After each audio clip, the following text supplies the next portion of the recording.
আজকে আমি একটা নরম তুলতুলে টিফিন বা নাস্তা রেসিপি বানিয়ে দেখাবো। আপনাদের অনেক বেশি ভালো লাগবে। ভালো লাগলে একটা লাইক, শেয়ার, কমেন্ট করবেন। এখানে আমি ময়দা নিয়েছি 500 গ্রামের মতো, আর এখানে চিনি দিয়ে দিলাম 2 মুঠো। দিয়ে দিচ্ছি 1 চামচের মতো ইস্ট আর স্বাদ মতো লবণ। সবগুলো উপকরণ একসঙ্গে এভাবে মিশিয়ে নেব। একটু মেশানো হয়ে গেছে। এবারে এর মধ্যে দিয়ে দেব হালকা কুসুম গরম পানি।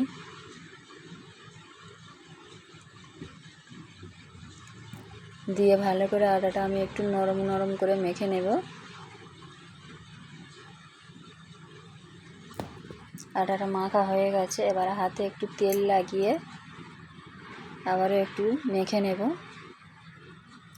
আটাটা যত ভালো মাখা হবে নাস্তাটা তত নরম সফট হবে আর খেতে অসম্ভব মজা হবে।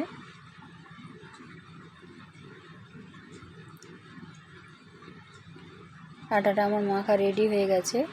এটা আমি আধা ঘন্টার জন্য রেস্টে রেখে দেবো। এবারে এর থেকে আমি ছোট ছোট করে লেচি কেটে আমি এর মধ্যে তাওয়ার মধ্যে দিয়ে দেব। তাওয়াতে আগে তেল একটু ব্রাশ করে নিয়েছি, লাগিয়ে নিয়েছি দেখুন।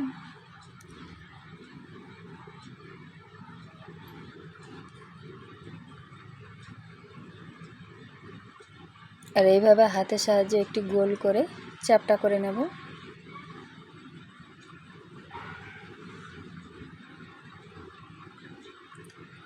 এইভাবে তার মধ্যে আমি 3টা দিয়ে দেব।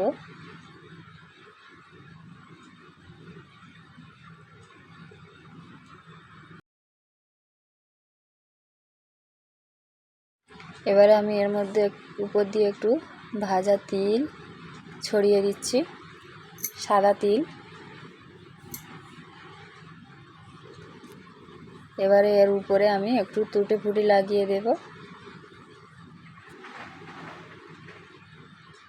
হাত দিয়ে একটু ভালো করে চেপে দিলাম, দিয়ে এর মধ্যে টুটি ফুটি এইভাবে বসিয়ে দেব অল্প করে।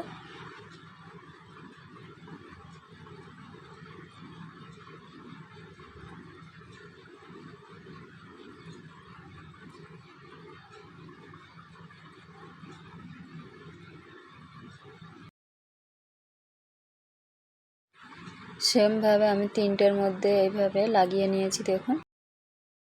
ঢাকা দিয়ে আমি 10-15 মিনিট রেখে দিয়েছিলাম। তারপরে আমি এটা চুলাতে বসিয়ে দিয়েছি, দিয়ে এইভাবে ঢেকে দিচ্ছি। এই ঢাকাটা আমার একটু ছোট হচ্ছে, ছোট হয়নি, রুটির সঙ্গে লেগে যাচ্ছে নাস্তাগুলোর সঙ্গে। এটা উঠিয়ে আমি পরে আবার একটা বড় একটা থালা এইভাবে ওর উপর দিয়ে দিয়েছি দেখুন।